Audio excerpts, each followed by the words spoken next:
Well, good evening, everyone. So glad to have you all here joining us tonight. We're trying to also do this as a streaming for some people who weren't able to be here in person, and we're working to try to get that together. It looks like I'm seeing the slides there now, so it seems to be working. So that is really, really good. So thank you to everyone who is here as part of this. Yep. Well,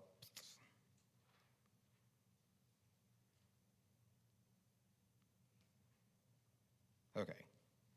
I apologize. That 7-second delay gets into me every time because if I don't remember to turn the sound down off of this, then I start hearing myself and all that. So welcome to this second of our town hall meetings to discern the ideas about some potential directions for the church, and recognize some of you came from the first town hall meeting that we had a couple of weeks ago. And just FYI, this is the same presentation that we had previously. So there's not really anything that's going to be dramatically different tonight than what those of you who were at the previous one were able to hear. But if it is helpful for you to get that same information again, then certainly we're glad that you're here. And for those of you who are here for the first time this evening, especially welcome and to be a part of this.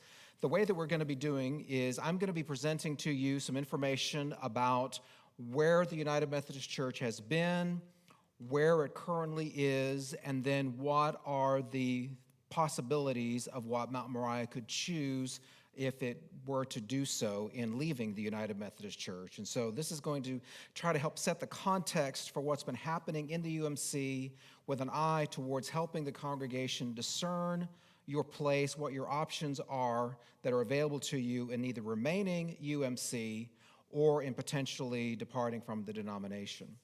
So with that, let me dive into this and do a quick lesson on our roots. John Wesley founded the United Methodist Church in the 1700s. Actually, I should back up. He didn't found the Methodist Church. He founded the Methodist movement in the 1700s because he never actually intended to create a church. He was trying to simply help renew what was going on in the Anglican Church of his day. But when the American colonies declared their independence from Mother England and said, no longer God save the king, but God get rid of the king, there was a significant number of Methodists over here on this continent who now had no access to the church. They had no clergy for doing baptisms and weddings or funerals, no access to receiving Holy Communion. And so John Wesley said, all right, I will help them to become an independent church. And so the Americans and the Revolutionary War then created the side effect of a new church known as the Methodist Episcopal Church. Now, don't get that confused with the Episcopal Church of America that remained part of the Anglican Communion, and there are still Episcopalians today. We were the Methodist Episcopal Church because we were Methodists and we were using bishops to help guide the church, which is where Episcopal comes from. And so the original name of what is today the United Methodist Church was the Methodist Episcopal Church, or MEC. Well, this church grew very strongly in the first half of the 19th century, so much so that 2/3 of all people who went to church at that time, they were going to a Methodist Episcopal church. Now, can you imagine that if 2/3 of every American today that goes to church were going to a Methodist church, how differently we might look? We're nowhere close to holding anywhere near that kind of percentage today. But at the same time that the Methodist Episcopal Church was growing, becoming such a predominant part of American religious movements, it was simultaneously also going through multiple times of dysfunction and separation. And that's important for us to realize because the Methodists were dividing a lot in the 1800s, and yet not any part of the Methodist Church died as a result of those changes. They just simply morphed into doing new things and reaching different types of people. In the 20th century, the idea of let's all come together became the predominant way of thinking about all of the tensions that had pulled the church apart in the 18th century. So, of course, the primary division that happened was a division that was reflected in the United States as a whole, dealing with the issues of slavery. And you had the Methodist Episcopal Church North, the Methodist Episcopal Church South, had a Methodist Protestant church, you had the Wesleyan Methodist Church, you have the Free Methodist Church, and we're going to talk about some of these other churches a little bit later. All of these different churches were formed over different disagreements around theology and practice. And in the 20th century, the Methodist Episcopal Church North, the Methodist Episcopal Church South, and the Methodist Protestant Church all said, why can't we come together? And so they merged in the 1930s to become the Methodist Church of America. And then in the 1960s, the Methodist Church merged with the Evangelical United Brethren Church, and that's what created the United Methodist Church. And the rationale behind this coming together had very much to do with the way that American society itself had been formed in the 20th century. Because when you think about what America went through, the First World War, the Great Depression, the Second World War, the reason that America was able to survive through all of that was by coming together and using a gathering, a hierarchical organization, and then we will be able to go out and do everything much better than we can separately. And so that was what was behind the movement in the 20th century to bring everybody together. It was really an experiment in this idea of a big tent that everybody can come and be under the tent, and even if this group is a little bit different from this group, is a little different from this group, a little different from this group, as long as we don't worry about the differences and just focus on our commonalities, we'll all be good. Well, in the 21st century, we began to see that this great experiment of a big tent approach is falling apart. Within the United Methodist Church, there are some significant differences of opinion and some different understandings of God, and these are all creating the environment that brings some stubbornness and rebellion into the church, and even our attempts to agree to disagree. We're finding that it's not happening and our peace is failing. So what are some of these deep questions, these deep disagreements? Well, because of this big tent theology of the United Methodist Church left several important questions without consensus and agreed upon answers, we now have a wide range of ideas around these questions. For example, what is the Bible? There's one segment of the church that says the Bible is sacred, it is inspired by God, and gives us everything that we need to be able to understand God's self-purposes in revealing God's self to us, Jesus Christ and what He did, and how we then are able to live with God. Other people look at the Bible as an historic document that reflects the best of human intentions and understanding something about the divine. You have another segment that looks at the Bible as being something similar to Homer's Iliad or Odyssey. And so we read and look at the Bible in much the same way that we would look at any other of those ancient documents or Aesop's fables. And if you treat the Bible like Aesop's fables, or you treat the Bible like the inspired Word of God, you can come to very different conclusions about what the Bible is, what the Bible means, and what its importance is in understanding how one should live a life in Jesus Christ. Another area where there is some significant difference is on how should we understand things from people from 2,000 plus years ago versus things today. Technology and culture are radically different in the 21st century than they were in the 1st century AD or the 5th century BC or the 50th century BC. So should we have technology and our understandings of the world impact our religious thoughts and practices? The Enlightenment of the 16th century has profoundly impacted our attempts to understand science and nature and ourselves, and those have then influenced the church. So should we believe the same things? Because 2,000 years ago, they wouldn't have understood electricity or computers or cars or any of the other aspects of modern technology that we now today take for granted. So should our religious ideas also shift in the same way that our technological and our cultural and our economic ideas have shifted? And you have a wide range of ideas around that. Does the church and Christianity need to adapt to modern cultural trends? Is it necessary to reach new generations of people? Should the church change its culture, or should the church work to change, or should the culture change the church? Don't know if I said that very well. Should the church change culture, or should culture change the church? And there are different answers to that question.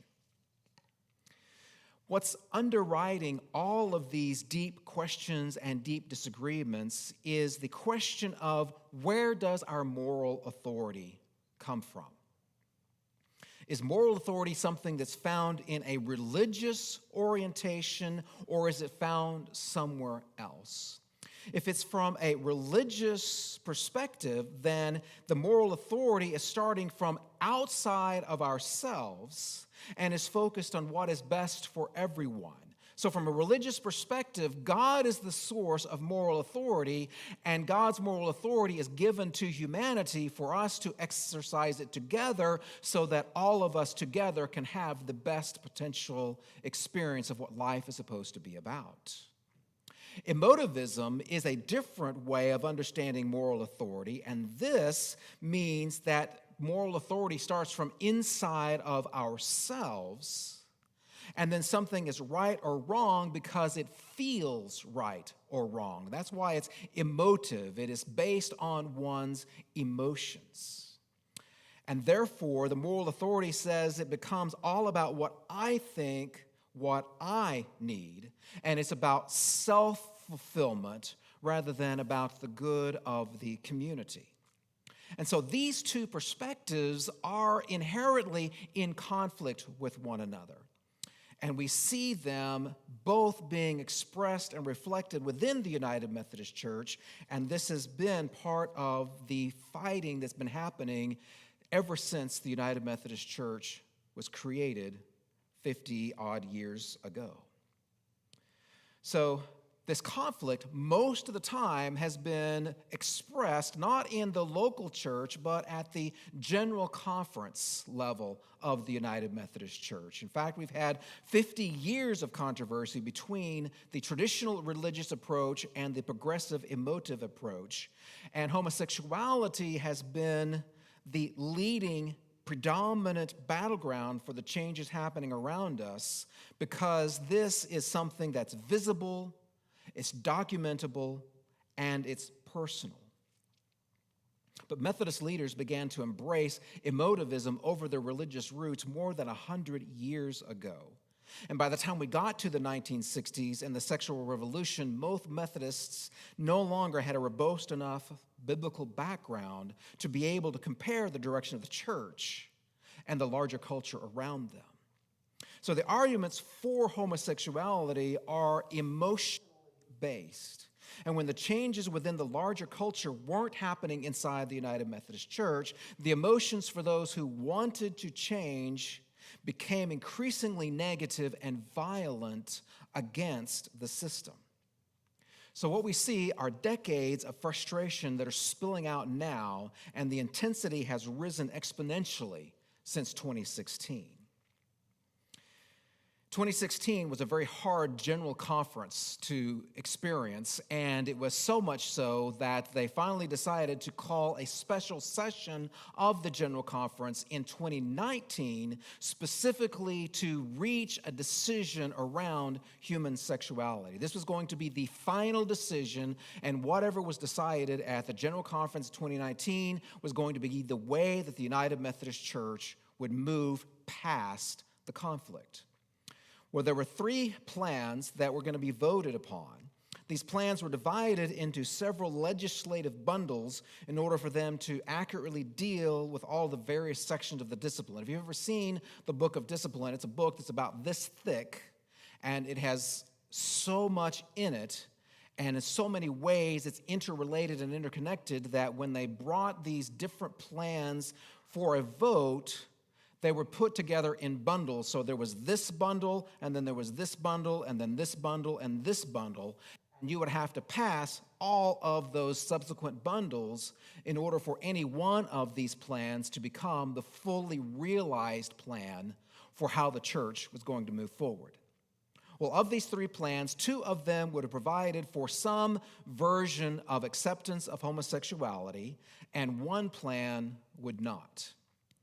And the 1 plan was known as the traditional plan, and that is the plan that received the first approval out of the first bundle that was the legislation that was being considered by the General Conference.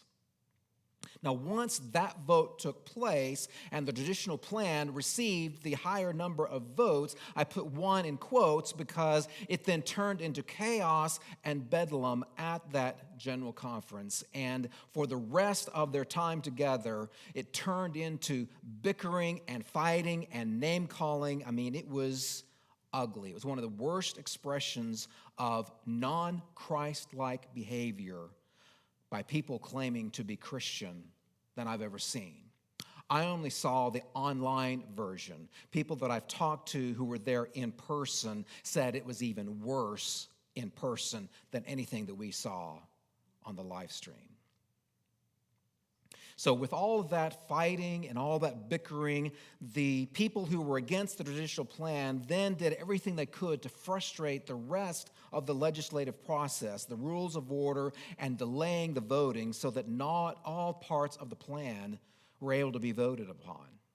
And so if it was all these different pieces and bundles, the way that I describe this would be like an analogy of baking a cake. If you're doing a cake, you follow the recipe, you put in so much flour, so much sugar, so much eggs, so much whatever else is the kind of cake, chocolate, strawberry, what have you, and then you get it all mixed together, and then you're told to put it in the oven and bake it for 45 minutes at 350 degrees. So what if you take your cake and you put it in the oven at 250 degrees for 15 minutes? Do you think your cake will be edible when you pull it out of the oven? Probably not. And that's what we ended up with at the end of General Conference 2019 was an underbaked cake, inedible, and we're stuck with an implementation that nobody finds usable. So because of the ugliness from 2019, there were people from all different diverse perspectives of the United Methodist Church that came together and said, is there a way for us to do something different? And so they came up with something called the Protocol of Reconciliation and Grace through Separation. And what you're seeing is a picture of the people that were part of this negotiating team, and it was across all the theological positions, and they came up with this plan that would provide for a peaceful transition of the United Methodist Church into at least 2 and maybe more denominations. The major aspect of the protocol was that those who were of a traditional theological perspective would be the ones who would choose to leave the United Methodist Church and let the UMC remain in the hands of those who are more theologically liberal. Now, this was a huge concession that many people in the pews found confusing and frustrating because up to this point, every time the General Conference had had any kind of voting around whether to change the denominational standards around human sexuality, those who wanted to have the change never won the vote. So if the traditionalist plan was the primary and the authority of the United Methodist Church, why would traditionalists choose to leave? Well, the reason the traditionalists were choosing to leave was that they felt like there was too much water under the bridge. There were too many people in entrenched power and authority within the denomination, both in terms of the Council of Bishops, the Judicial Council, the various boards and agencies of the denomination, that even though the traditional perspective was the official perspective, it wasn't being followed and people were not being held accountable to it. So the protocol was intended to end all of this fighting, to bring about a peaceful and orderly separation process, and it was announced in great fanfare in January of 2020 with the expectation that when the General Conference met in May of 2020, that it would easily pass, and this whole concept of winners versus losers would be set aside in favor of a peaceful resolution to let each other go. Well, then COVID happened. And the best laid plans of mice and men often go astray, as the poem says. And the 2020 General Conference vote on the protocol never happened. Because of COVID, they canceled General Conference in 2020. They said we'll do it in 2021. COVID still was in effect, and so they said we're going to delay until 2022. And then earlier this year, the Commission on the General Conference, which is the body that is responsible for making General Conference happen, they did not have the will to make it happen. And so they said COVID is still not over. General Conference is not going to happen until 2024. So that means by the time the General Conference happens, it will have been more than 5 years since the General Conference of 2019 and all of the ruckus that happened there. Now, some people look at this decision by the General Commission to cancel the General Conference as being a way of avoiding the protocol being approved, because even though they said you can't meet, there were other groups within the United Methodist Church and other groups outside of the United Methodist Church who were able to successfully hold their global meetings this year, including the United Methodist Women's Global Assembly and the Wesleyan Covenant Association's Global Gathering. So many are suspicious that the motivations in the Commission on General Conference are political than they were practical. I don't know, because I wasn't there. But with the delayed General Conference, the Council of Bishops has stepped in to fill the power vacuum, and they have received great assistance from the Judicial Council in several of their rulings that have happened this year. So all of this has led the liberal and centrist support for the protocol to be dropped. Many seem to think that they have an advantage in the status quo and that they don't want to lose that by the General Conference meeting and passing anything. So many people say now the protocol is dead, and we seem to be back to a winners versus losers mentality all over again. So what's been happening because of this is there are 3 primary groups that are driving the vision of what the Wesleyan Christian approach for today should be. So you have one group, the Wesleyan Covenant Association, that envisions a return to a more first-century-oriented theological belief. They have a strong emphasis on biblical authority and on accountable discipleship. UMC Next envisions more flexible doctrinal beliefs and practices. Scriptural authority will be less important than expressing love towards others without challenging behaviors and expectations. The Liberal Methodist Exchange, or LMX, envisions dramatically different practices and beliefs focused more on embracing some extremes of thought and behaviors and understandings of God.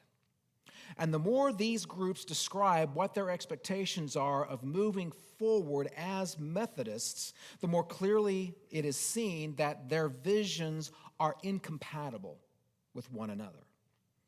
So the truth is, the split has already happened. And so now it's a matter of sorting out who wants to go where without the protocol to guide us. And nothing about this now is easy. So why are traditionalists choosing to leave? Well, it's really not human sexuality disagreements that are causing the traditionalists to make out their own way. They have stayed together through 50-plus years of disagreement on same-sex marriage and actively gay clergy. Rather, it's the ongoing expressions of rebellion to the United Methodist Book of Discipline and the failure to uphold any degree of accountability that are driving traditionalists to leave. So 2 examples of this include the election of Karen Oliveto as a bishop for the United Methodist Church. You see her picture there on the left. She is an openly lesbian woman who's married to another woman. And as a result of that, she is disqualified from the office of elder according to the Book of Discipline. The Judicial Council even ruled that because of her disqualification, she should not be in the office of bishop. They referred her situation back to her annual conference to handle a trial over her disobedience to the Book of Discipline. However, no one in her annual conference has moved forward with that. No one in the entire Western jurisdiction has moved forward with that because they all believe the discipline is wrong, and so they do not want to hold her accountable to the discipline. They would rather just ignore the discipline completely. The person on the other side of the screen, his name is Isaac Simmons, and he is a candidate for ordination out of the Illinois Great Rivers Conference. And his district committee on ordained ministry unanimously approved his candidacy towards ordination in the United Methodist Church, even though he is both openly gay and expressing transgender behavior, including leading worship as his alter ego, Ms. Penny Cost. And Simmons has expressed his beliefs through videos posted to his personal website that are contrary to the doctrinal standards of the United Methodist Church, including that, quote, God is nothing, the Bible is nothing, until we forge them into something. Thus, it seems for traditionalists that Simmons is making God out of his own image rather than recognizing that he is made in God's image. And they do not want persons with the theology and the practice like Simmons becoming pastors within their churches. Here in this next set of slides, traditionalists are leaving because of what they perceive as abuses of power by bishops within the United Methodist Church. The picture of the church that you're seeing the aerial view of is Mount Bethel United Methodist Church in Georgia. They were told that their pastor was being reappointed by the bishop, and the church felt that this was done without consultation, which is part of what the United Methodist discipline requires, that the bishop and the church and the pastor be in consultation around any kind of a pastoral appointment change.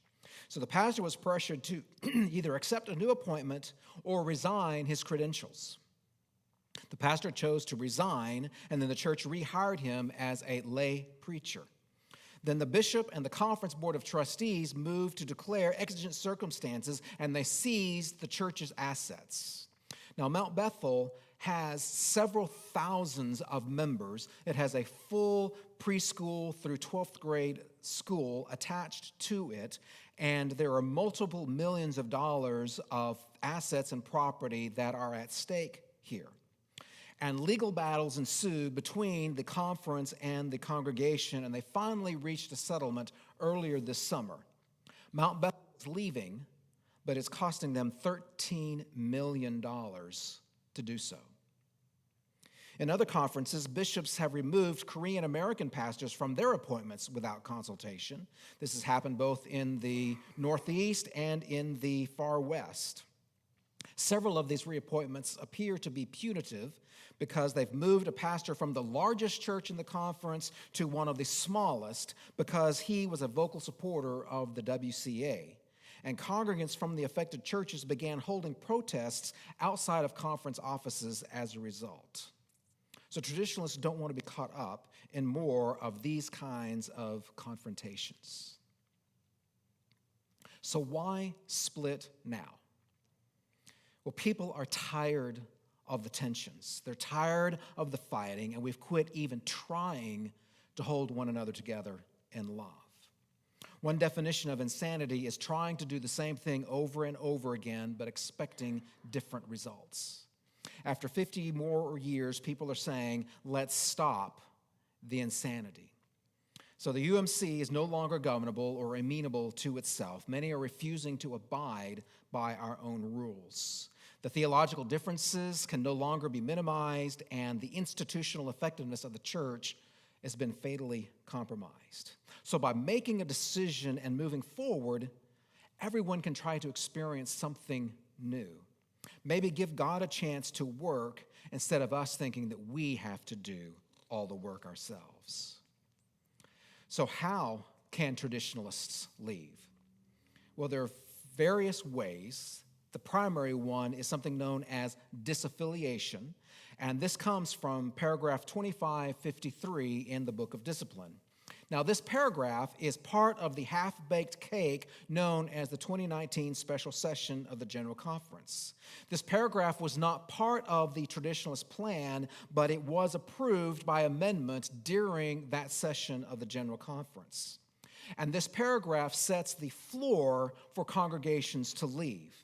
And the Judicial Council has ruled that an annual conference may add additional terms that are consistent with the form, so the ceiling varies from annual conference to annual conference. And each conference's board of trustees sets the terms and manages the disaffiliation process within that conference. And each conference's board of trustees is basically doing whatever their bishop says they want them to do. So here in West Ohio, we are requiring not only the floor of the 24 months of apportionments, which is basically the current year's apportionments plus the next year's apportionments, the unfunded pension liability, which I'll describe in more detail in a minute.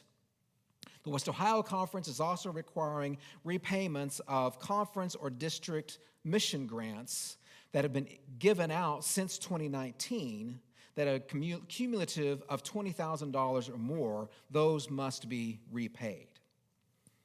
And then the annual conference will the church conference will vote, and they have to have a 2/3 majority yes to leave, and then the annual conference will affirm that by a simple majority for them to leave. Another way that traditionalists can leave is through litigation. They can choose to try to get the conference to agree to a different set of parameters that would allow them to exit, because in some annual conferences, they are putting even greater thresholds around being able to leave through disaffiliation. So in those annual conferences, some churches are choosing to sue the conference in state court, and this really only works when a whole bunch of churches come together and do it as a group. One church, two churches, it's really not going to matter. 20 churches, 200 churches, then they can start to play the leverage game. Well, they're hoping to negotiate better terms than what paragraph 2553 will give them, but this is a very dangerous and risky approach. There is no guarantee of success. You have no idea how much the cost is going to be just from the legal perspective, much less from whatever the settlement might include. And there's no way of knowing how long it would take for everything to finally be done. So this is probably not the best approach, but it is one that some may choose as their personal best. A third way that a church could choose to leave is through closure in paragraph 2549. This would be the worst case scenario for leaving, because what this basically means is the church votes to disband itself and abandon all of its property, all of its assets, all of its bank accounts. Everything that the church has reverts to the annual conference. And then the church would hope that the annual conference would be willing to let them buy everything back at less than full value. Well, there is no reason for the conference to choose to do that, and there's nothing the church can do to make the conference do that. So this scenario would be, we're ready to just shake the dust off of our feet, go and do our own thing, and not worry about the economic consequences. That would be the worst case scenario for many churches. So the 2553 process here in West Ohio seems to be the best and really only way for a church that would want to leave to choose to leave. And the way a church would do this would be to contact the district superintendent to find out what the unfunded pension liability amount would be, to discern next steps with the whole church, describing the discernment process, the fruits and the learnings from that process, and the due diligence that they're letting people know that they can stay United Methodists. And then requesting a date for a church conference vote. So the CLT, the church leadership team here at Mount Moriah, voted in July to start this process so that the congregation, so you, Mount Moriah, can make a decision. The CLT cannot make this decision for the congregation. This is something that the professing members of the church will be able to make this decision. And these town hall meetings are part of this discernment process for Mount Moriah. And we have asked for a church conference to happen in the first week of October. The district superintendent will be here tomorrow evening, and I'm hopeful that she will give us what our date will be when she's with us tomorrow night. The church will also need to complete the local church procedure checklist, and this is something that I believe the DS will probably give to us tomorrow evening. And the church conference date will be made known through letter and email and newsletter and the worship guide as soon as the date is sent. We will let everybody know this is when the actual decision-making day will be. Now, the professing members of Mount Moriah will be listed for the district superintendent, and when we gather for the church conference, the district superintendent will bring a team of people that are not affiliated with Mount Moriah, and they will handle the logistics of the balloting process. And those who are not on the professing members list will be able to attend, but they won't be able to vote. There won't be any proxy or absentee voting allowed. It will be based on the people who are present and able to ballot, or able to have the vote on their ballot that will be counted towards creating the two-thirds number for what will be. And I'm sure that Jen Lucas, our district superintendent, will give us more details about how all of this is going to work. But two-thirds of the professing members present must vote yes for the disaffiliation process to move forward.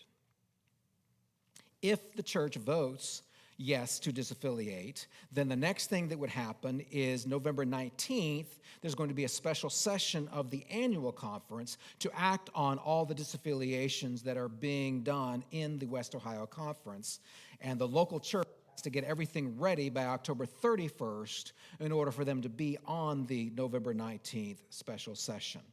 Now, the annual conference is just a simple majority vote. There's no sense that that would not happen. So we expect that if the local church votes to disaffiliate, the annual conference is going to say, yes, may you go in peace.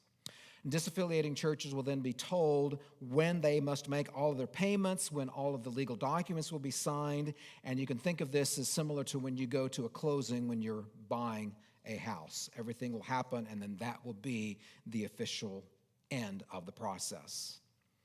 So, how do we know what will happen?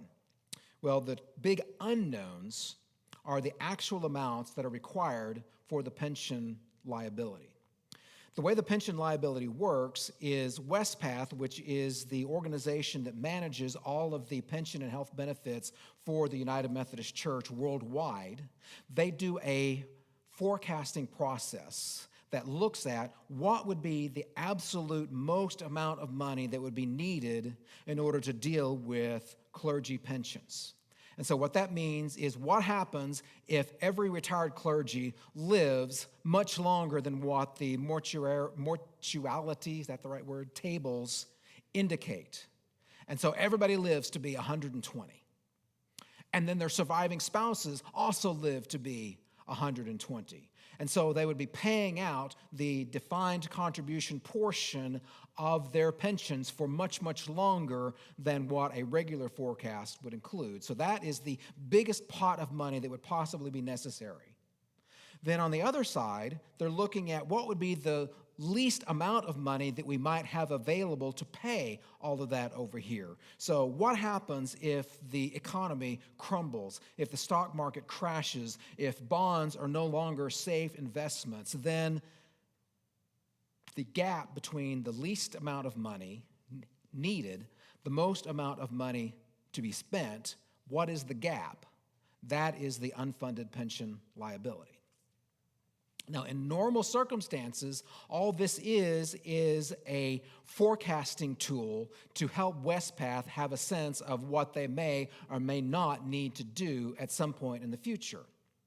But because of the disaffiliation process, that theoretical has now become a concrete reality for churches that are wanting to leave the United Methodist Church. And so Westpath is setting what that amount would be. Then the annual conference divides that amount into a local church's share, and that's what the local church would need to pay. Now, the good news is that recently Westpath announced changes to their formula on how to figure this out, and the rising interest rates that the Fed has been doing have substantially reduced what the unfunded pension liability will be.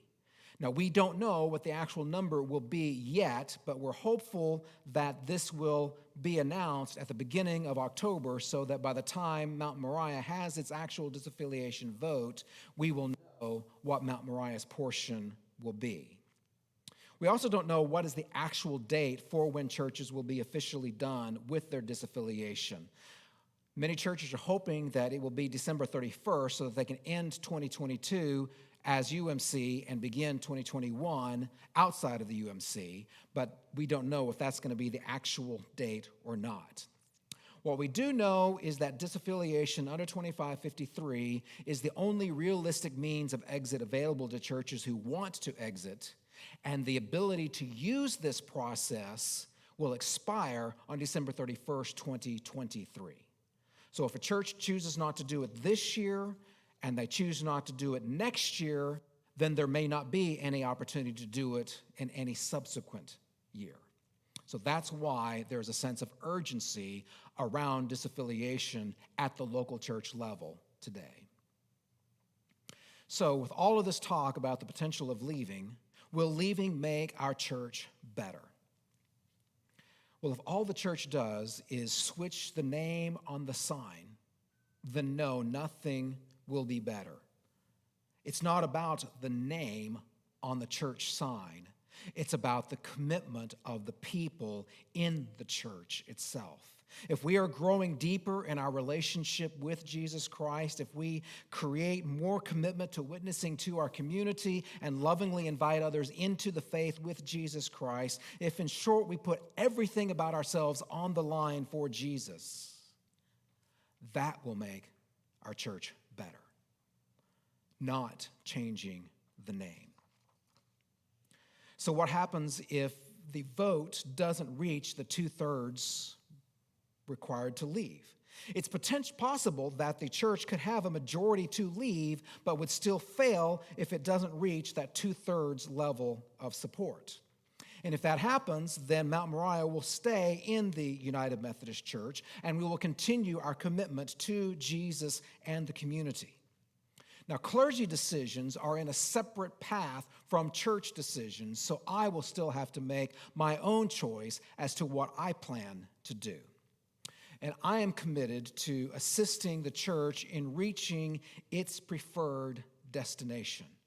I want you to get where you want to go.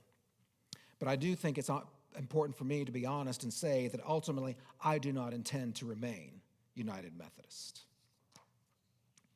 So what will happen when disaffiliation is complete? Well, when this happens, the church will own all the property and all of its assets directly. Right now, Mount Moriah does not own anything that has the Mount Moriah name on it. This is held in trust for the annual conference. But with disaffiliation, that would change. The church owns everything that's here on this property. And you will have no more apportionments being paid to the United Methodist Church. And the apportionments for this year were in the neighborhood of $38,000. So $38,000 would not be sent to the UMC in an annualized basis anymore. But I'm hopeful more so that the decision-making process will coalesce the congregation into a unified vision for service to God and to the community. So if Mount Moriah decides to leave the United Methodist Church, it's also going to need to decide where it wants to go. So just like an airplane, if you take off, you want to have a sense of where you're going to go when it's time to land. So there was a handout that was given out to everyone that has more details about some potential landing places. So these next several slides are going to take a high view of what is possible. And the three primary options are to be an independent, non-denominational church, to join a loose congregational association of churches, or to become part of a full connectional denomination other than the United Methodist Church. So we're going to look very quickly at what some of these options might have in their advantages and their disadvantages. So if we were to be an independent, non-denominational church, going it alone is one way to proceed. People that are unaffiliated with church tend to ignore denominational labels and possibly even avoid churches with certain denominational labels. So if you don't have a label, you might potentially be more attractive. You will not have any interference from denominational leaders. You'll be free to create your own identity, and you will own your property. Some of the disadvantages of being an independent, non-denominational church is that you are now going it alone. And going alone can be hard, particularly for churches who've always been denominational through their history. You will have to find your own pastor whenever there is a pastoral change. You will need to have your own statements of beliefs, your theology of what your church stands for. You will need to develop a governance structure, membership requirements, accountability policies, and you have to do this all yourselves. And some churches may not have the mental and spiritual resources, the skill sets to make that happen. Some additional disadvantages to being an independent, non-denominational church is that you will need strong, consistent, biblically grounded lay leadership to keep the church from drifting, because your pastor will be much more likely to allow drift to happen. We've all probably seen some of the horror stories of a pastor-centric church where the pastor created an environment that ultimately led to the church's disastrous end. You don't want to have that happen to you.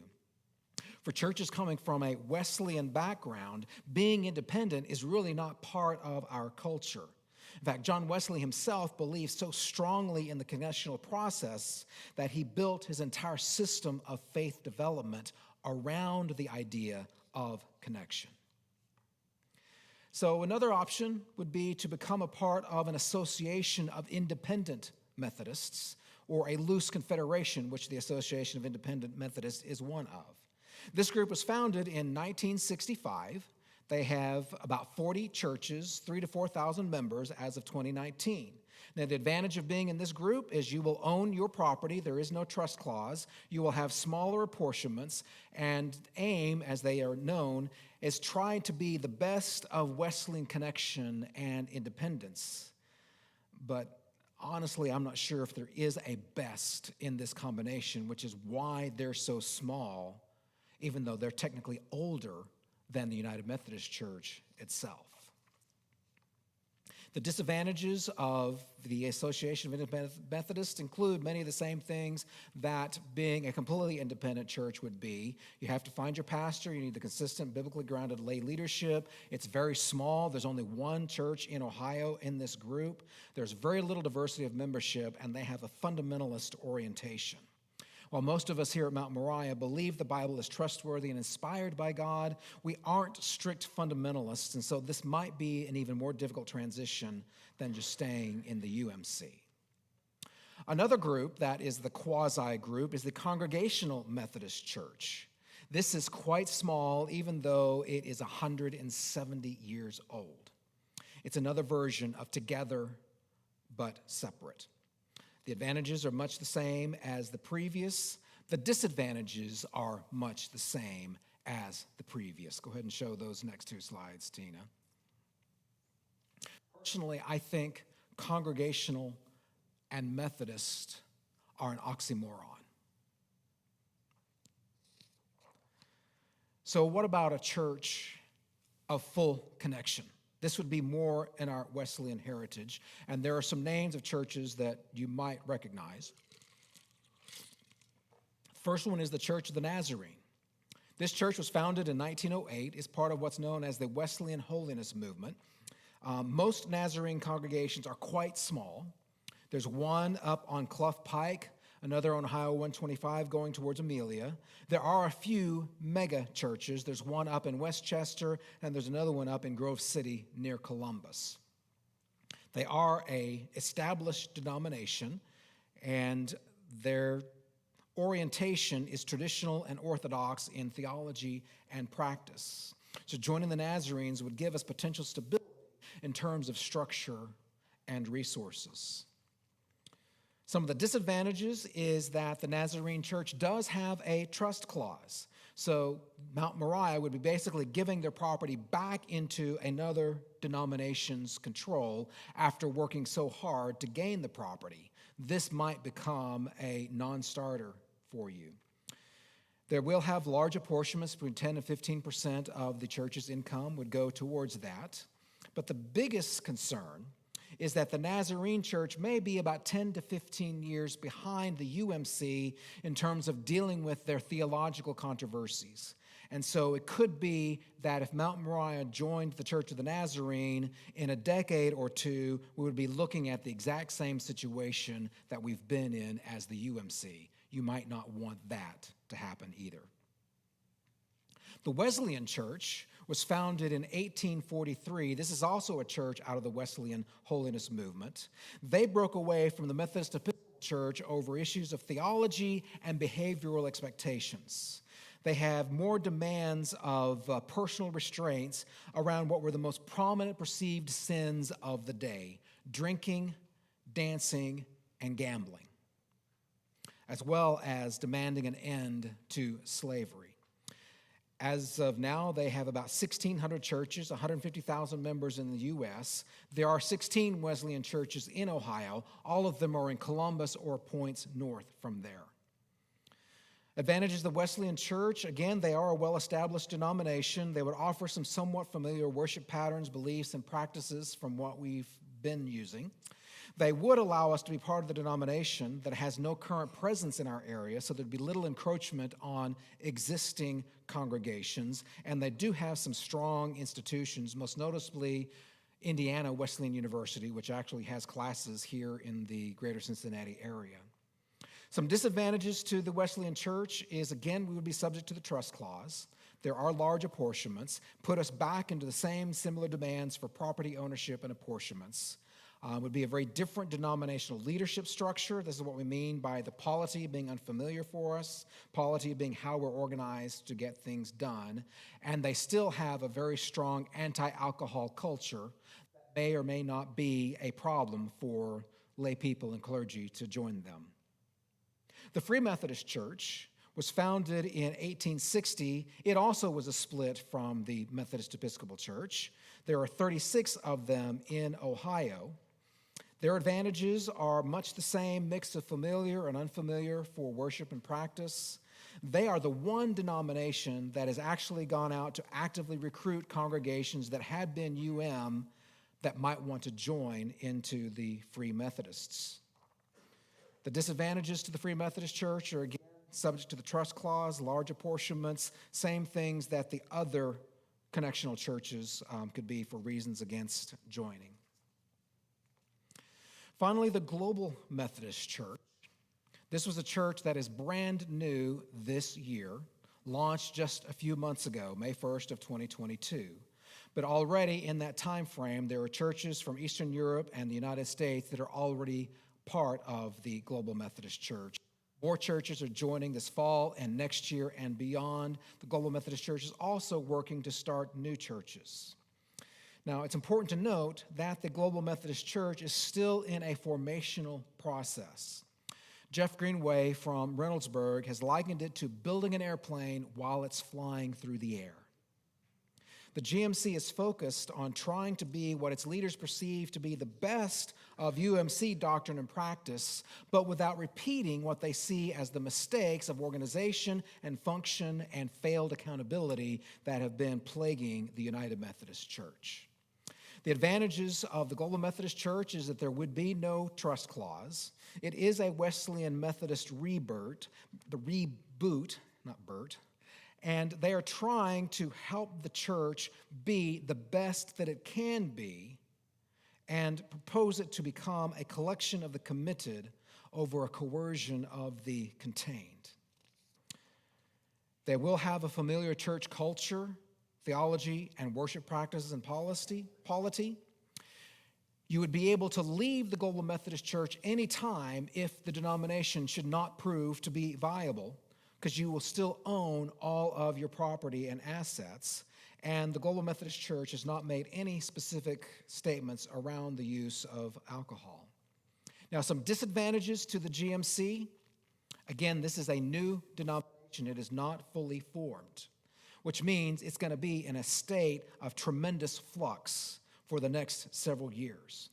The pastoral appointment pool is still growing, and so churches that are experiencing a change of appointment in the next couple of years, it might be a little bit more difficult, but not impossible for you to be able to find a pastor that works. And the administrative structure of the church is going to be quite limited until they begin to form themselves more fully.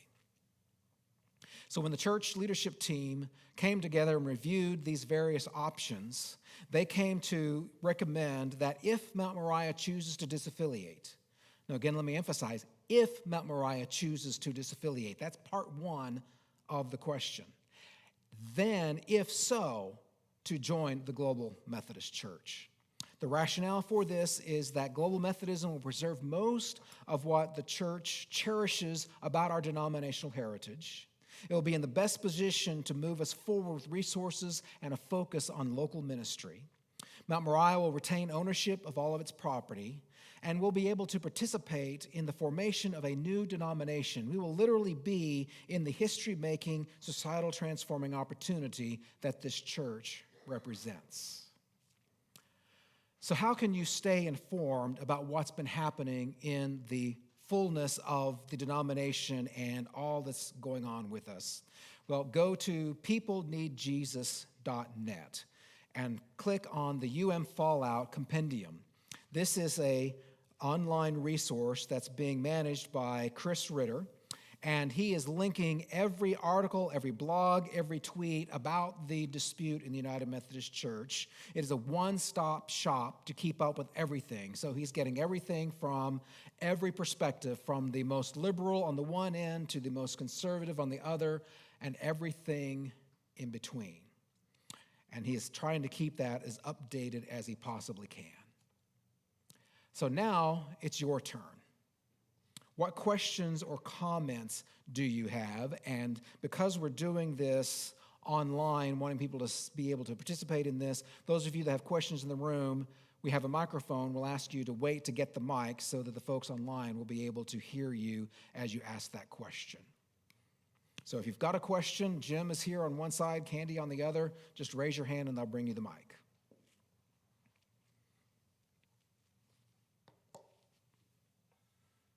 Over here, Jerome's got one. If we leave the United Methodist Church as it is now and we go somewhere else, how do we know that, do they have a doctrine? It worries me that the one you said, it's great to be in the beginning and we help make the new doctrine. Mm-hmm. That's great. But the other ones have doctrines that are going to be compatible with our beliefs and thoughts.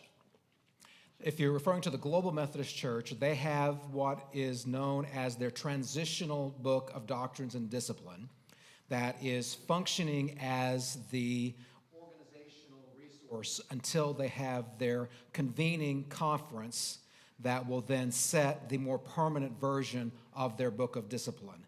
And so you can go to globalmethodist.org, and they've got their whole discipline online. It's only, if you print it out on paper, it's only about this thick versus the UMC's being this thick.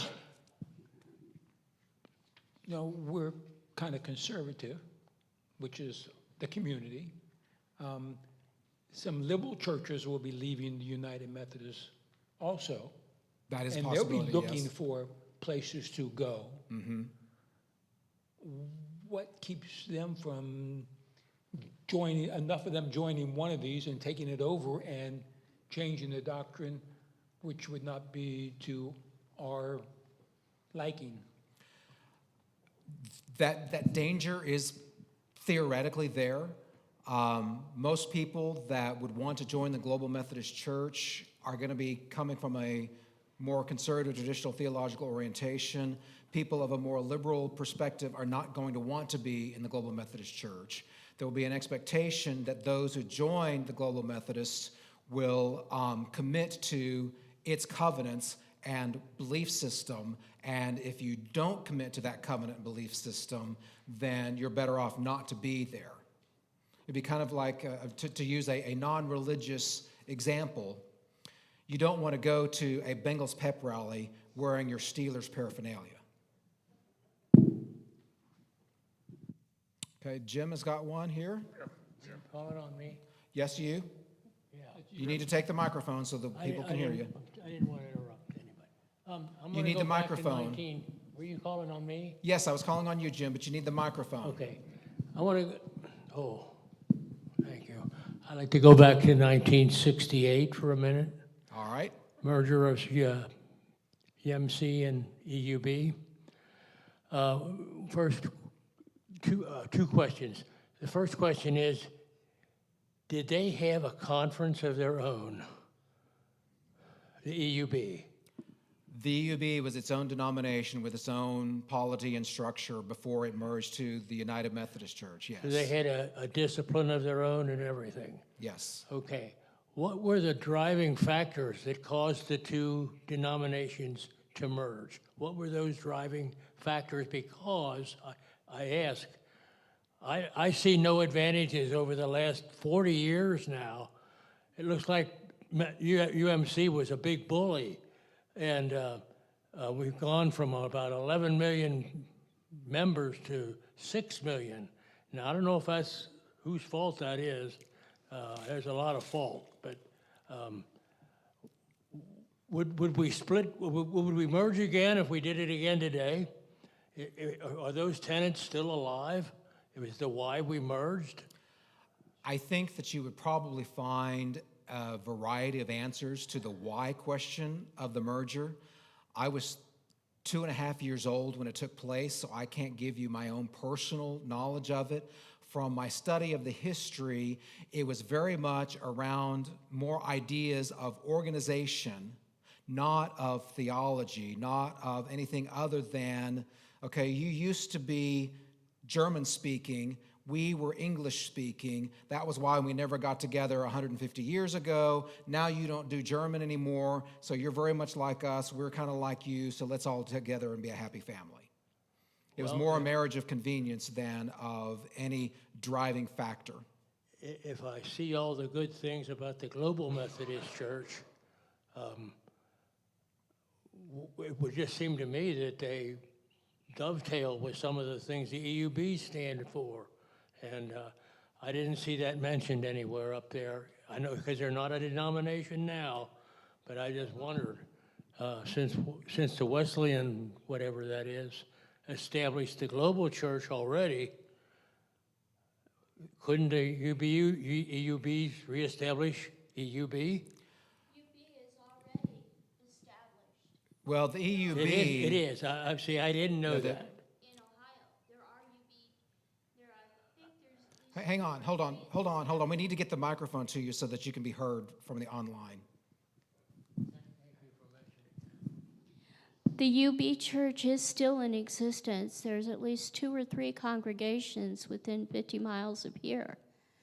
I don't know if that's the same denomination because the Evangelical United Methodist ceased to exist when it became part of the United Methodist Church, and the name Evangelical United Brethren is still owned by the United Methodist Church.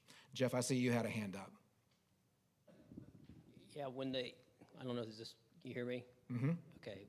When the EUB Church joined the Methodist Church in 1968, they did this because there were some problems financially in the EUB Church, and the EUB pastors did not have a pension.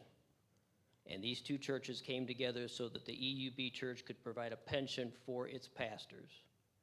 And in the midst of that, they were also trying to merge together to overcome the fact that this was a Methodist tradition in English and a Methodist tradition in German, and they were coming together. And they felt so strongly that these two traditions should still maintain their roots, that the doctrinal standards of both were still maintained in our discipline. They're still in there, to demonstrate that even though they came from different backgrounds historically, they could still reach common ground in the midst of this merger.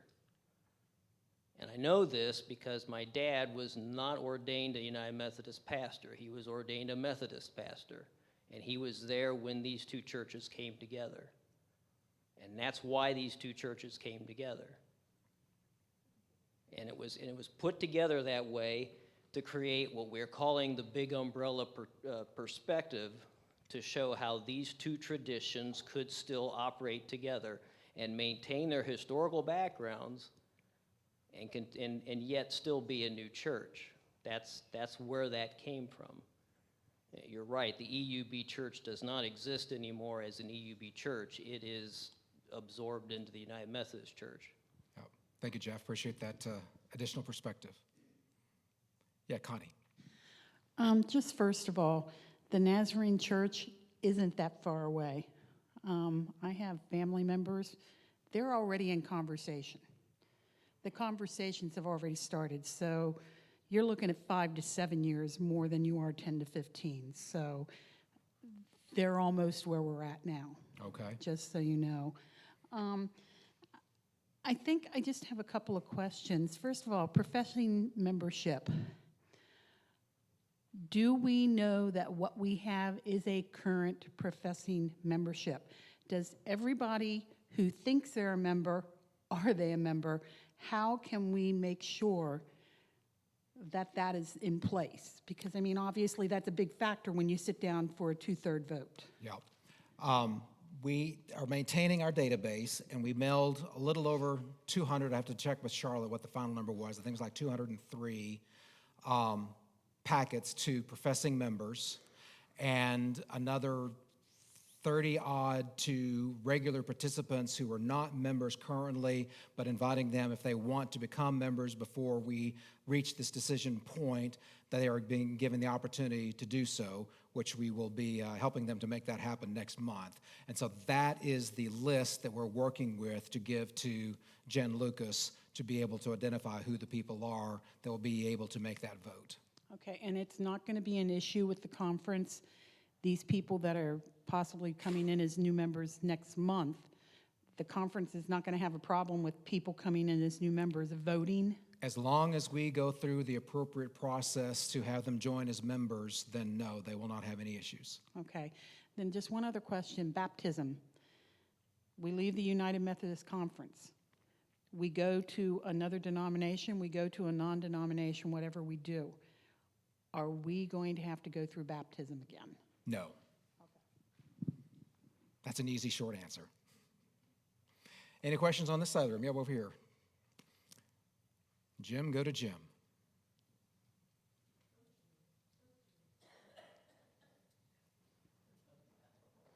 Thank you. You're welcome. This is a question kind of out of ignorance, but I've seen a lot of it said that the church is going to be owned by the church itself. What does that mean? What does that entail? What name is on a deed, or what entity name is on a deed? If the church was sold tomorrow or after they did that, where would the money go? The church would form its own separate 501c3 nonprofit corporation, and the name on that would be whatever the name we choose to give ourselves. Out of simplicity, I will just say Mount Moriah Church. and that would then become the name that shows up on all of the deeds. And if the building would be sold, then it would go to that nonprofit corporation. And then if it's being liquidated, then there would be some kind of process to distribute that liquidation to the members of the church as the members of that corporation. Now, Jim might be able to give you, as a lawyer, more technical details around that process, but that's the short answer. I am not permitted to give legal advice.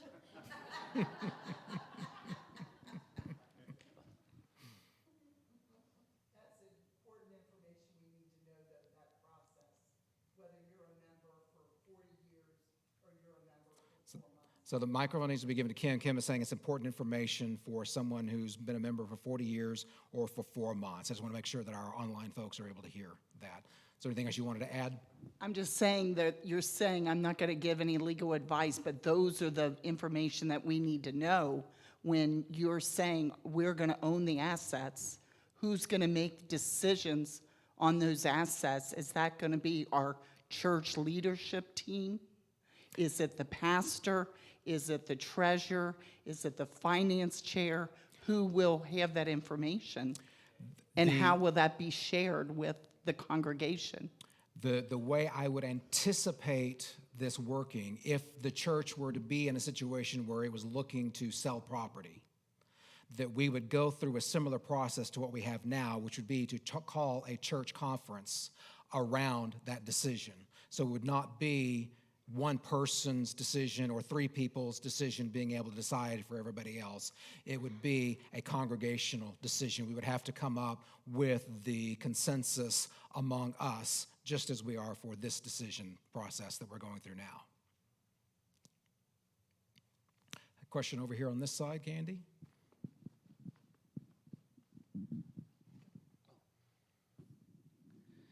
I have a 2-part question. When the annual conference does the final vote on whether or not we disaffiliate, would they be voting on each individual case, or would they do some list of congregations and say, okay, we'll authorize this one group? And 2, what criteria would they be using to make that vote? I don't have detailed answers to that question. If you come tomorrow night to hear from Jen Lucas, that would be an awesome question to ask her. What I understand it will be is that, yes, there would be a list of all of the churches from the West Ohio Conference that have gone through their individual church disaffiliation decision. Then if that is a list of 5 churches or 50 churches or whatever it is, when the annual conference meets in November, it would be voting on the whole list just as a simple up and down vote, with the expectation that it would be a vote yes for all of them, and then that part of it is done.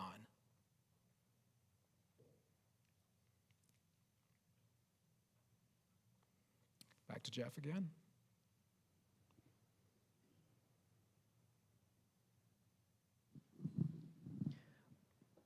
Why are we talking about this now?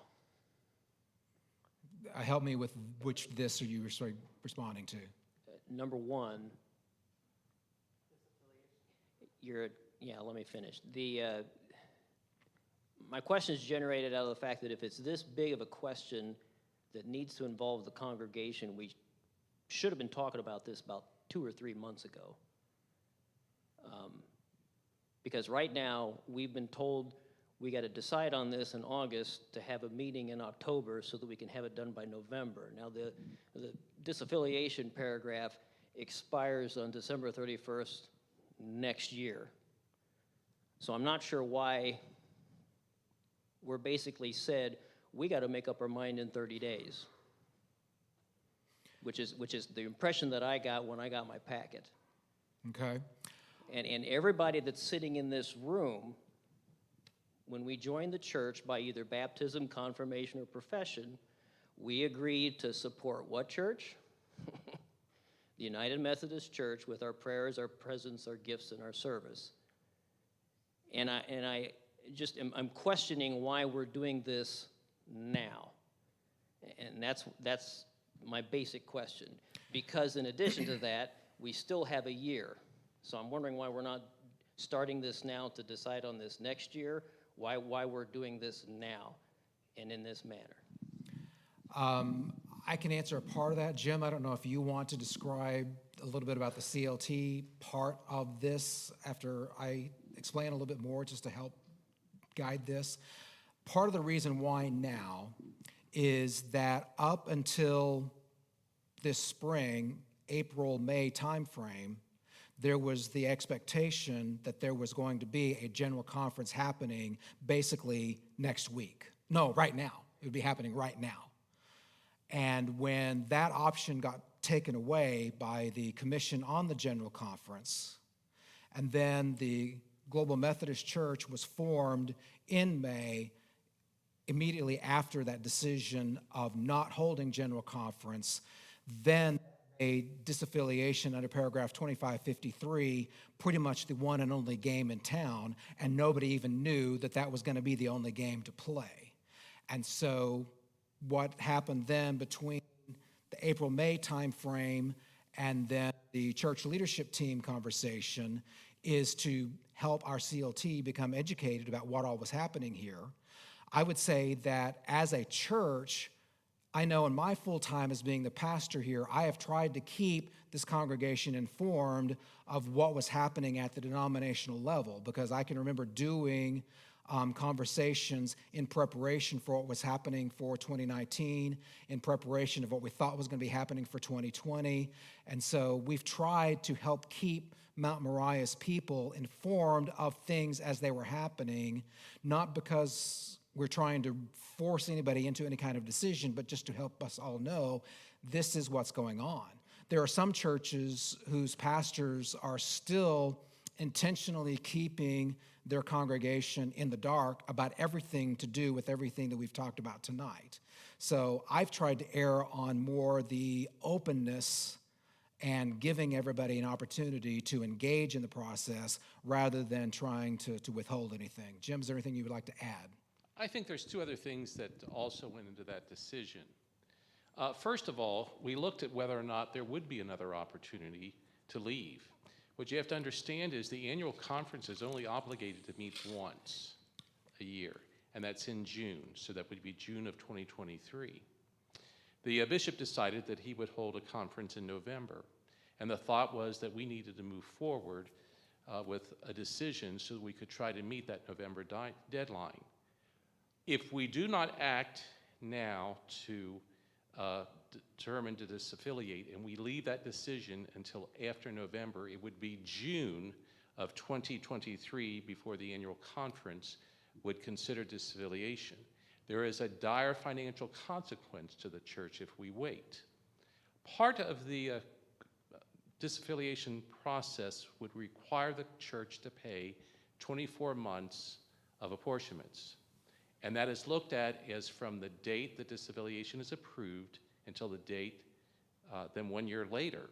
So if we disaffiliate as of, say, the end of December, then we would have paid the 1 year prior to the disaffiliation, which would be 2022, we would owe 2023. If we wait and that action is not taken until June of 2023, as the date of disaffiliation, or say it's July 1st, if you look at the apportionments, it's essentially an additional $18,000 that we would need to come up with in order to do that disaffiliation. So when we looked at it, we felt that the timing financially was now, and we don't believe that really there would be a difference in terms of decisions in terms of doing it now or waiting 6 months to do it. Because ultimately, unless the bishop would decide to call another disaffiliation conference after the annual conference in June of 2023, no one's really going to be able to benefit from that paragraph in the discipline. I would speak also as your lay leader, and for the last year and a half, maybe 2 years, there's been undercurrents. Are we doing this? Are we not doing this? What are we deciding? Are we staying here? Are we doing different things? It's time, folks. We need to decide either to stay or to go, and then get on with the business of doing Jesus' work in this community. That's what I shared with the CLT. Let's talk about it. Let's get it done. If we're going to stay UMC, let's stay there and do its work. If we're not, then let's go where we're going and do the hands and feet of Jesus. But we can't continue to live in limbo. Question. Question is, if we have enough money to disaffiliate, does that mean the endowments will be used?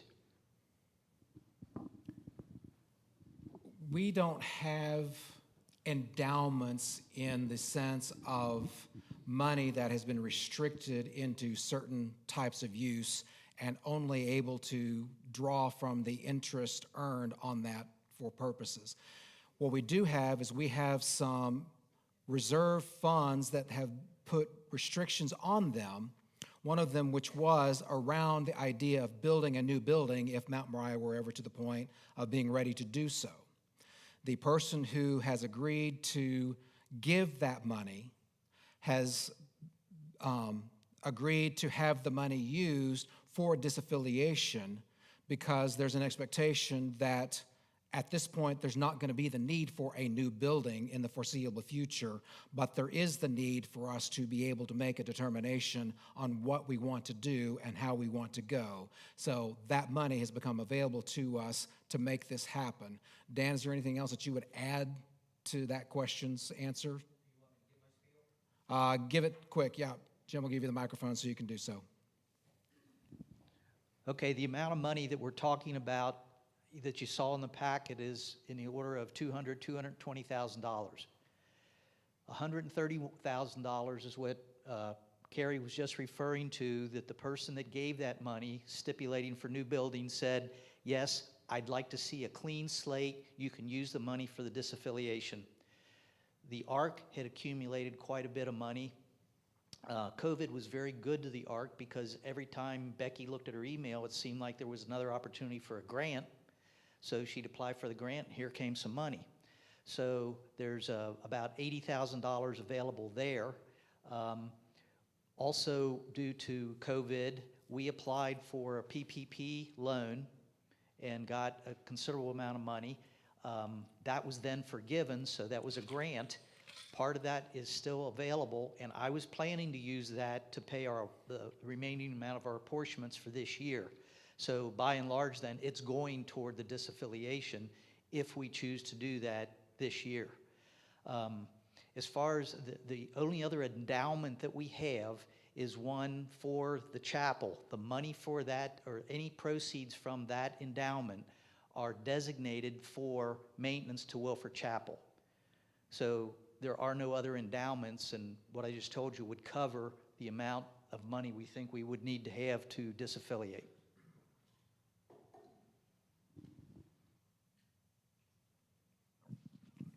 Another question over here? Well, I want to add on to what Jeff said earlier about why now. If we're talking about moving to the Global Methodist Church and it is not quite structured yet and not quite set up, wouldn't it be advantageous to wait a year to see how it's moving? There is the possibility that would be an appropriate response, yes.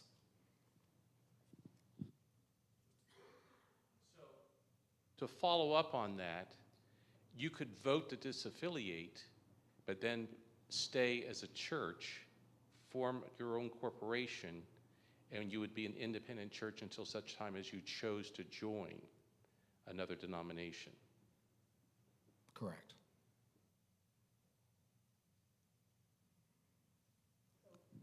If there's disaffiliation, we give up our membership to the United Methodist Church, correct? Yes, the individual members of Mount Moriah Church would become a member of Mount Moriah directly without a denominational label attached to it until the day comes that Mount Moriah chooses to join in another denomination. At that point, your membership would be part of whatever that new denomination would be. Anyone who is part of Mount Moriah does not want to disaffiliate but wants to continue to worship with Mount Moriah, they would have the opportunity to not have their membership to the United Methodist Church withdrawn. They would still be a member of the United Methodist Church, but they would be worshiping with Mount Moriah as an independent congregation. And there are people that are doing that all the time.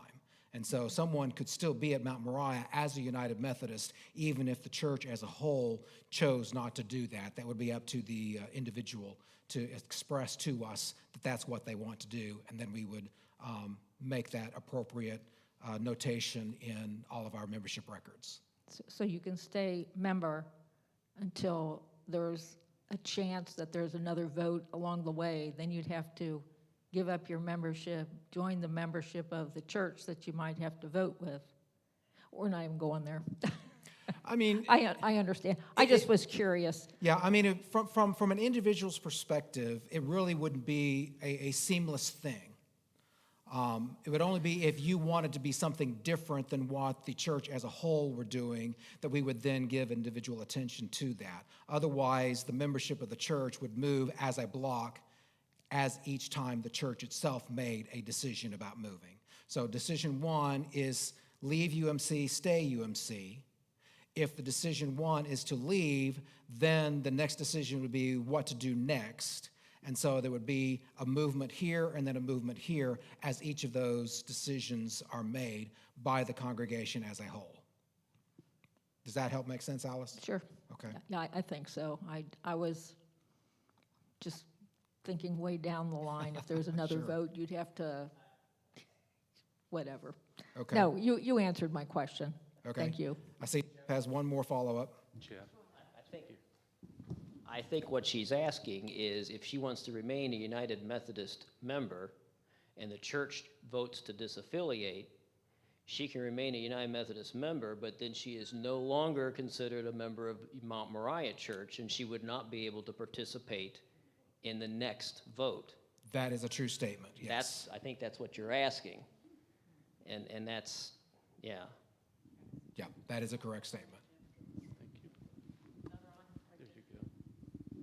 I just have a quick question, and I think probably the church leadership team members can answer this, but out of all the choices that are listed in the small packet, with it being so new, why did the church leadership team decide that the Global Methodist Church would be the one Mount Moriah would go towards? I'm going to let Jim or Elise respond to that. I mean, I gave you what was the basic rationale in the slide on that, but I'll let them elaborate. Okay. I guess he lets me talk first this time. As we talked about each one, the first thing that came up to us was, why go to a place that we were going to give back our property or go to a trust clause? That was a question. That was one, as people were checking them off. They were looking for something that if you paid $200,000 to get, why were you going to turn around and give it back to another denomination? That was one thing we looked at. But the most key point we looked at was the theology of the Global Methodist Church is the most closely related to what the United Methodist Church was in its roots. We're going, then that's what we looked at. We wanted to go back to what Wesley made when he started the Methodist Church in the beginning, I guess. You want to say anything to that? I think that covers it. I think also there may have been some thought that, you know, if you take a look at the churches in the area, not only here but over the other states, the new churches are the ones that are growing. And for me, it's an opportunity to become part of a denomination that's growing that ultimately will help us, we hope, to grow this church. Tina, did you say you have another online question? It's just a further comment on the question. And that was that when this person joined Mount Moriah Methodist Church 33 years ago, they pledged to support this church. I did not pledge to support any other church. Okay. Thank you for that. Well, we could go on with more questions and comments all night, but it's already 8:30, so I will have room for maybe two more. Jim, I see your hand, and then we'll do one more after that, and then I'll talk to you about your slip of paper. Oh, me. Oh. If this has been answered, I apologize. My hearing is worse than horrible. You are not a member of this church. You're a member of the conference, correct? That is correct. So you will not be voting whenever that date comes. I will not vote on the Mount Moriah disaffiliation. My vote would not count. You will be voting with the conference, I presume. I will be voting on my own status, declaring what my process will be. That's totally separate from what happens with the church. I will be voting as a member of the annual conference on all the disaffiliations. That is correct. Yeah. Okay, is there one more question? Okay, one more back over here. As far as you know, is there any activity in United Methodist Church for correcting what you are saying is happening in United Methodist Church as far as the leadership, the authorities that they have to fix what you consider the problems? I have not seen anything that would indicate that any of the portions of the denomination that have chosen to ignore aspects of the Book of Discipline, that they are going to do anything to stop that process. If anything, I would expect, and this is again just an expectation, not a prediction, that the United Methodist Church will have a more progressive viewpoint around human sexuality, and as traditionalists leave, there will be less pressure to hold to the current standard of the United Methodist Church. And so I suspect that that standard will be rescinded, whether it's in 2024 or somewhere down the road. My expectation is that the way that the church is behaving in the Western jurisdiction, in portions of the North Central jurisdiction, which is what we belong to, they are choosing a more liberalized point of view than what traditionalists who want to leave want to live with. Does that answer your question, Alan? Okay. So let me explain this piece of paper for you. This is not an official ballot. This is an official straw poll. That means everybody who's here in the room tonight, you don't have to be a professing member to place your vote. Just because you were here this evening, you can express your opinion on two questions. The first question is, if you were to vote today, what would you choose? Yes, I want to disaffiliate. No, I want to remain United Methodist. You need to check one of those two boxes. The second question, if you said, no, I want to remain United Methodist to the first question, you don't need to answer the second question. If you said, yes, I want to disaffiliate from the United Methodist Church, then you would answer the second question by saying, yes, I know where I want to go, and then you could write in the name of what you think you would want to do, or you can say, no, I am not sure. If you say, yes, I know where I want to go, and you write GMC, but you don't put anything in the top box, then you haven't officially voted in the top box. Does that make sense? You need to vote the first question, then you vote the second question.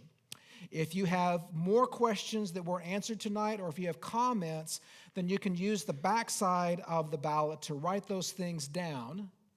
And then as you exit the room, there will be baskets that Candy will have available. You can put your ballot in there, and then I will be tabulating them. Now, I am not announcing any of the results from an individual town hall, because I want each town hall to be able to have its own opinion without the pressure of any previous town hall opinions being publicized, if that makes sense.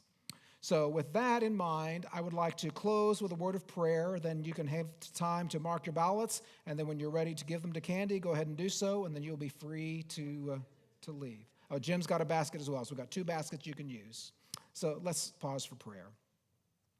Dear God, I thank you for everyone who is so committed to understanding and making an informed decision that they gave up their evening tonight to be here. And as I walked over here this morning, I thought, oh, what a beautiful evening this is. If I had my druthers, I'd be sitting out on my back porch just enjoying the evening and sipping on iced tea. But instead, I, like all these others, said, no, we need to engage and we need to ask your will. So God, this evening we ask that your will would be made known to us, that each person here would feel your Spirit stirring in them to give them what their response would be on these important questions. And God, even more than a decision that's voted on tonight as an opinion, may you give everyone in Mount Moriah Church the discernment on where they need to be in following you as a disciple of Jesus Christ, living for you as a disciple for Jesus Christ, and committing everything that they are to serving you and being faithful to that call in service, in witness, in prayer, in participation, in all the ways which we give ourselves to you. In Jesus Christ's name we pray. Amen. Thank you all and have a good night.